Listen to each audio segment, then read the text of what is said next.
1997년 12월 대한민국 정부가 전 국민 앞에 고개를 숙였습니다. 외환보유고 39억 달러. 나라 금고에 남은 돈이 대기업 하나 인수할 금액밖에 안 됐습니다.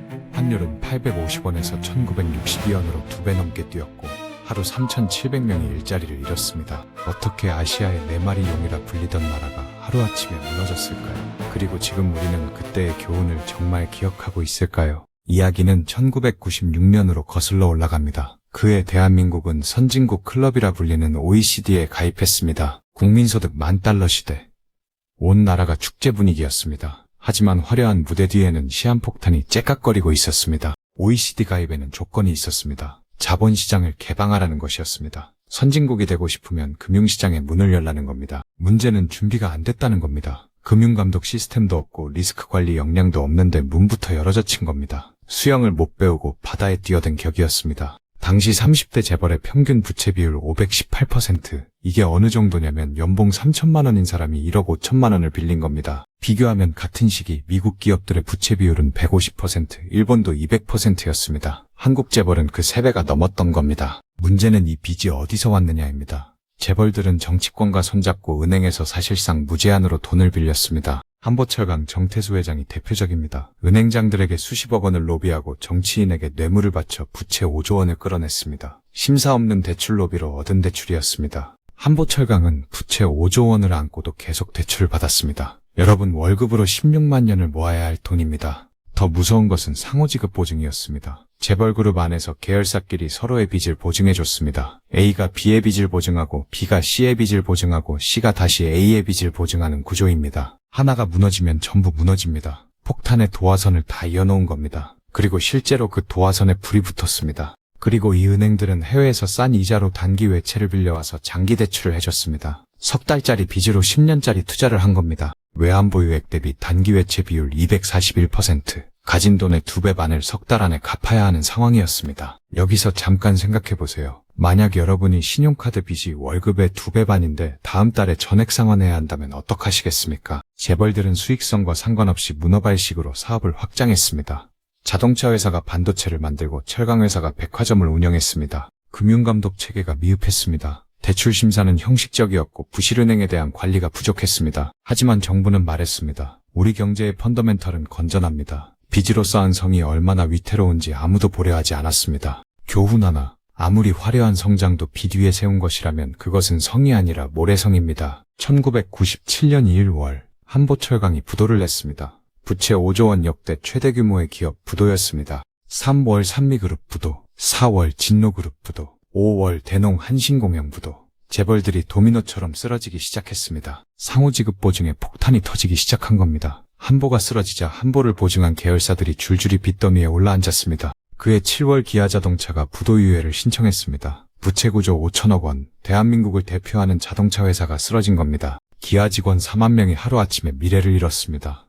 어제까지 자동차를 만들던 손이 오늘은 해고 통보를 받아 들었습니다. 협력업체까지 합치면 20만 명의 생계가 흔들렸습니다. 그런데 진짜 문제는 한국이 아니었습니다. 같은 해 7월 태국 바트화가 폭락하면서 아시아 전체가 흔들리기 시작했습니다. 태국 정부는 바트화를 달러에 고정시키고 있었습니다. 헤지펀드의 대부 조지 소로스가 이 허점을 파고들었습니다.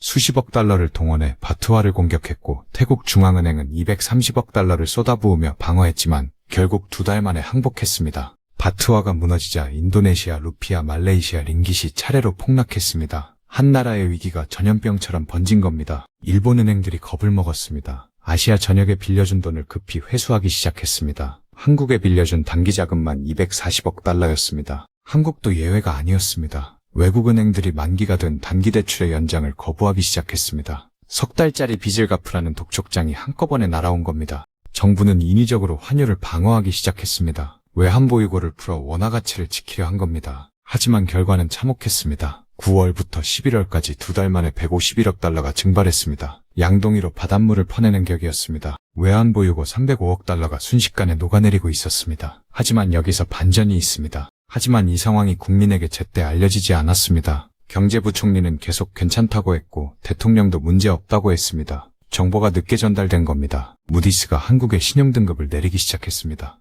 A1에서 A3로, 그리고 곧 투기 등급인 B2까지 국제금융시장에서 한국은 신용불량자가 된 겁니다. 교훈 둘. 위기를 숨기면 위기는 사라지는 게 아니라 더 커집니다. 문제를 인정하는 것이 해결의 시작입니다. 1997년 11월 강경식 경제부총리가 끝까지 괜찮다고 우겼습니다. 하지만 외환보유고가 하루에 10억 달러씩 빠져나가고 있었습니다. 결국 11월 19일 강경식이 경질됐습니다. 위기를 부정하던 사람이 바뀌었지만 이미 골든타임은 지나간 뒤였습니다. 새 경제부총리 임창열이 부임했습니다. 그가 처음 한 일은 현실을 직시하는 것이었습니다. 금고를 열어보니 실제 가용외환은 39억 달러에 불과했습니다. 11월 16일 IMF 총재 미셸 캉드시가 비밀리에 한국을 방문했습니다. 세계 경제의 최후 대부업자가 직접 찾아왔다는 것, 이것만으로도 한국의 상황이 얼마나 심각했는지 알 수 있습니다. 캉드시는 한국 관료들과 마주 앉았습니다. 그 유명한 팔짱 사진이 이때 찍혔습니다. 팔짱을 끼고 한국 측을 내려다보는 캉드시의 모습은 대한민국의 주권이 흔들리는 순간을 상징합니다.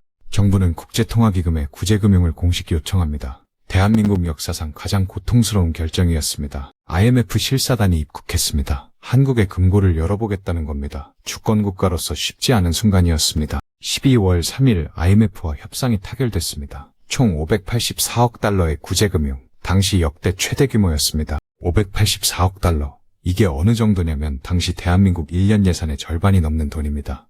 여러분, 월급 300만 원 기준으로 150만 원을 남에게 빌린 거예요. 하지만 이 돈은 공짜가 아니었습니다. IMF는 혹독한 조건을 걸었습니다. 첫째, 고금리, 기준금리를 25%까지 올리라는 겁니다. 경제가 죽어가는데 이자를 올리라니 중환자에게 달리기를 시킨 격이었습니다. 둘째, 자본시장 완전 개방, 외국인 주식 투자 한도를 26%에서 100%로 올리라는 것이었습니다. 한국 기업을 외국 자본이 통째로 살 수 있게 문을 활짝 연 겁니다. 셋째, 정리해고 합법화, 기업이 근로자를 마음대로 해고할 수 있게 해달라는 겁니다. 50년간 지켜온 고용 안전망이 하루아침에 무너졌습니다. 12월 13일 캉드시 IMF 총재는 한 발 더 나아갔습니다. 대선을 앞두고 새 후보 모두에게 IMF 조건 이행각서에 서명하라고 요구했습니다. 누가 대통령이 되든 IMF 말을 들으라는 겁니다. 주권국가의 선거에 외부기관이 개입한 전례 없는 일이었습니다. 국민이 뽑는 대통령의 손을 외국기관이 미리 묶어놓은 셈입니다. 12월 24일 환율이 사상 최고치를 기록했습니다.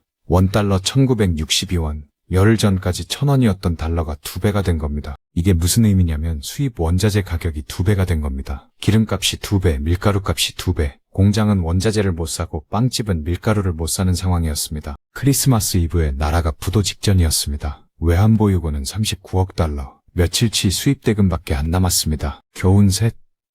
자존심이 문제 해결을 미루게 하면 그 대가는 자존심보다 훨씬 비쌉니다. 1998년이 밝았습니다. 하지만 새해 축하는 없었습니다. 기업들이 매일 문을 닫았고 거리에는 실직자들이 넘쳐났습니다. 어느 날 아침 회사에 출근했더니 책상 위에 봉투가 놓여 있었습니다. 명예퇴직 통보서. 20년 다닌 회사에서 이렇게 끝이 났습니다. 집에 갈 수가 없었습니다. 아이들에게 아빠가 잘렸다는 말을 어떻게 합니까? 그래서 아침에 양복을 입고 나와서 하루 종일 공원 벤치에 앉아있다가 퇴근 시간에 맞춰 집에 들어갔습니다. 하루 평균 3,700명이 일자리를 잃었습니다. 이 영상을 보는 동안에도 100명이 넘게 해고되는 속도입니다. 실업자가 130만 명을 넘었습니다. 서울 강남구 전체 인구의 2배가 넘는 사람들이 하루아침에 갈 곳을 잃었습니다. 30대 재벌 중 8개가 부도를 냈습니다. 한보, 산미진로, 기아, 혜택, 유코아, 한라, 쌍방울. 지금으로 치면 삼성, 현대, SK, LG급 기업들이 줄줄이 쓰러진 겁니다. 금융기관 787곳이 폐쇄되거나 합병됐습니다. 여러분, 동네 은행이 하루아침에 사라진다고 생각해보세요.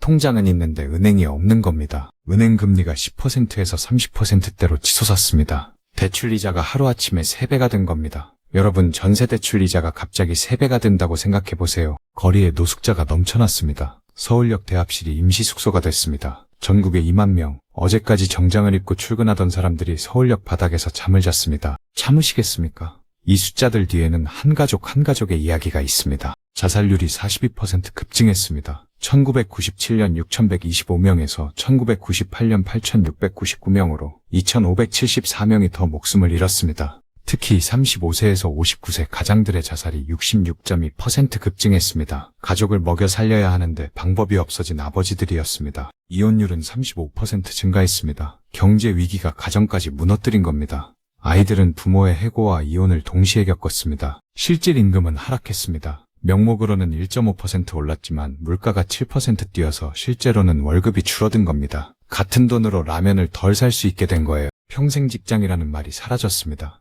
연공서열이 폐지되고 정리해고가 합법화됐습니다. 20년 다닌 회사에서 하루아침에 짐을 싸야 했습니다. 그때 부모의 해고를 목격한 아이들이 있었습니다. 아버지가 양복 대신 작업복을 입고 나가는 모습, 어머니가 밤새 우는 소리를 들었습니다. 그 아이들이 자라서 IMF 세대가 됐습니다. 안정적인 직장에 대한 과도한 집착 소비보다 저축을 우선하는 심리, 공무원 시험에 목숨을 거는 문화가 이때 시작됐습니다. 여기까지 들으면 한국이 그냥 무너진 것 같죠. 하지만 바로 이 겨울에 세계가 놀란 일이 벌어집니다. 교훈 넷.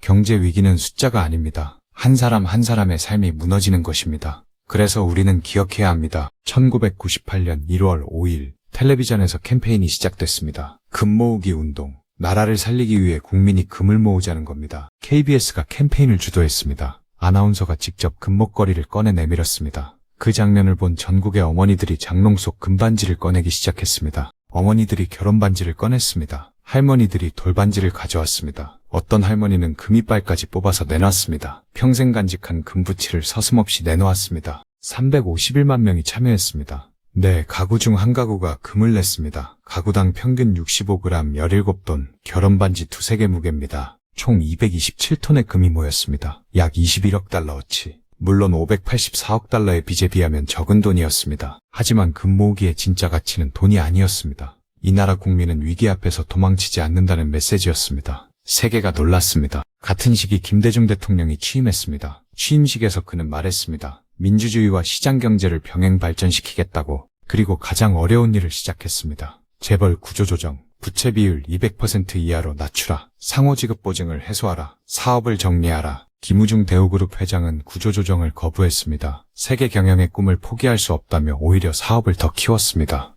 결국 부채 80조 원을 안고 대우그룹은 해체됐습니다. 이건희 삼성회장은 달랐습니다. 삼성자동차에 투자한 50억 달러를 포기하고 반도체와 전자에 집중하기로 결단했습니다. 이 선택이 오늘날 삼성전자를 만들었습니다. 구조조정 과정에서 외국 자본이 밀려 들어왔습니다. 뉴브릿지 캐피탈이 제일은행을 5천억 원에 인수했습니다. 정부가 투입한 공적 자금만 20조 원인데 그 20분의 1에 넘긴 겁니다. 하지만 위기가 만든 기회도 있었습니다. 대기업에서 쫓겨난 엔지니어들이 벤처를 창업했습니다. 1998년 네이버가 태어났고 카카오의 전신인 다음 커뮤니케이션이 성장했습니다. 1998년 말 외환보유고가 520억 달러로 회복됐습니다. 39억 달러에서 1년 만에 13배가 된 겁니다. 1999년 GDP 성장률 플러스 9%, 전년도 마이너스 6.9%에서 완벽한 V자 반등을 이뤄냈습니다. 그리고 2001년 8월 23일 대한민국은 IMF 차입금 195억 달러를 전액 조기 상환했습니다. 3년 8개월 만에 빚을 다 갚은 겁니다. 원래 2004년이 만기였는데 3년이나 앞당겨 갚았습니다.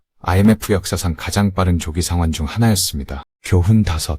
위기는 나라를 무너뜨리지만 그 위기에 어떻게 대응하느냐가 나라의 진짜 실력을 보여줍니다. 자, 그러면 지금 우리에게 이 이야기가 왜 중요할까요? 1997년은 끝난 역사가 아닙니다. 1997년과 2026년을 비교해 보겠습니다. 그때는 재벌이 빚을 졌고 지금은 가계가 빚을 지고 있습니다. 그때는 기업 부채 GDP 대비 108%, 지금은 가계 부채 GDP 대비 89%입니다. 2026년 현재 한국의 가계 부채가 약 2천조 원에 달합니다. GDP 대비 89% 세계 최상위권입니다. 2천조 원이 어느 정도냐면 국민 한 사람당 4천만 원씩 빚을 진 겁니다. 갓 태어난 아기부터 80세 할머니까지 전부요. 물론 중요한 차이도 있습니다. 외환보유고는 39억 달러에서 4,280억 달러로 100여배가 됐습니다. 금융감독 체계도 완전히 달라졌습니다. BIS 국제결제은행은 2025년 보고서에서 한국의 가계부채 수준에 대해 주의가 필요하다고 언급했습니다. 그때는 재벌의 빚이었습니다. 지금은 우리의 빚입니다. 그래서 지금은 우리 스스로 관리하는 것이 더 중요해졌습니다. 전문가들은 분석합니다. 외환위기 재발 가능성은 낮지만 가계부채 관리가 앞으로의 과제라고. 만약 대출이자가 갑자기 2배가 된다면 어떨까요? 1997년에 실제로 그런 일이 벌어졌기에 대비가 중요합니다. IMF 이후 한국은 긍정적인 변화도 있었습니다. 재벌의 투명성이 높아지고 금융감독이 강화됐으며 IT 산업이 폭발적으로 성장했습니다. 하지만 부정적인 유산도 뿌리 깊습니다. 비정규직 양산, 노동 양극화, 공무원 시험에 목숨 거는 문화, 이 모든 것이 1997년에서 시작됐습니다. 1997년이 우리에게 남긴 진짜 교훈은 무엇일까요? 빚은 편리하지만 통제를 잃으면 모든 것을 삼킨다는 것. 위기를 숨기면 위기가 더 커진다는 것. 그리고 국민의힘은 어떤 구제금융보다 강하다는 것입니다. 지금 여러분이 할 수 있는 것은 거창한 게 아닙니다. 첫째, 본인의 부채 비율을 확인하세요. 소득 대비 부채가 얼마인지 지금 바로 계산해 보세요. 둘째, 비상자금을 확보하세요. 최소 석 달치 생활비를 비상금으로 따로 모아두세요. 1997년에 사람들을 가장 먼저 무너뜨린 건 당장 다음 달 버틸 돈이 없다는 것이었습니다. 역사는 반복되지 않지만 운율은 맞춥니다. 1997년의 교훈은 과거의 이야기가 아니라 오늘의 경고입니다. 곰브리핑이었습니다. 이 영상이 도움이 되셨다면 구독과 좋아요 부탁드리겠습니다. 다음 영상에서 뵙겠습니다. 영상이 도움이 되셨다면 좋아요와 구독, 알림 설정까지 부탁드려요. 다음 영상에서 또 만나요.